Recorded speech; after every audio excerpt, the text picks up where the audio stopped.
Everybody, so wanted to do a quick walkthrough on my Pipboy kit. This is what's included. You get a hand plate and a knob. The hand plate has 3 bolts in it to bolt it to a glove. The other bolts are static and they're in the casting. The Pipboy shell itself is a 2-piece resin casting. And you also get a bubble screen, 4 Geiger counters, or 3, a couple of screens, a backer for the screen, and a hinge. So this is a finished one. I've outfitted this one with lights. This one's mine. But the hinge is glued in. The screen goes in from the back. And the Geiger counter kind of goes in there. I usually use a little dab of CA glue to hold it in and then go over with some CA glue to make it look like glass. The knob here is static, so is this one. These I added later on, drilled them out and added them in. So I'll go over how I drilled out the shell.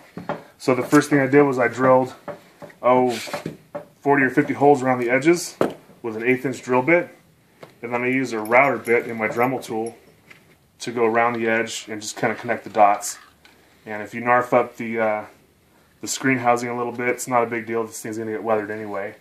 I used I think this is a 1/4 inch, it may be a little smaller than a 1/4 inch drill bit to drill out these buttonholes. You can leave those and paint them.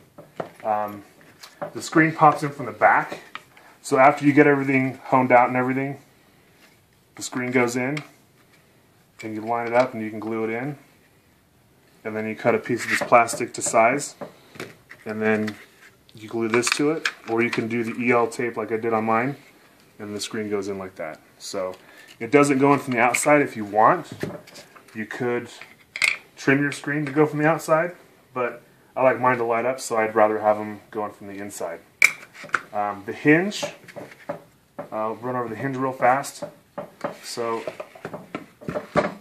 the hinge fastens to this piece, to that part of the shell, that way, and then it flops over, and that gives you a resting place for this piece. And when you're lining up your Pipboy, the nature of the resin, this stuff will sometimes expand and contract, if I can keep it in my hand. So you may have a little bit of variation there, but not too much. You can make the latch work if you want. You can Dremel that out. But I always fasten mine with a couple rubber bands, just a couple hair ties. It makes it kind of wastelandy, I guess. These I get from Radio Shack.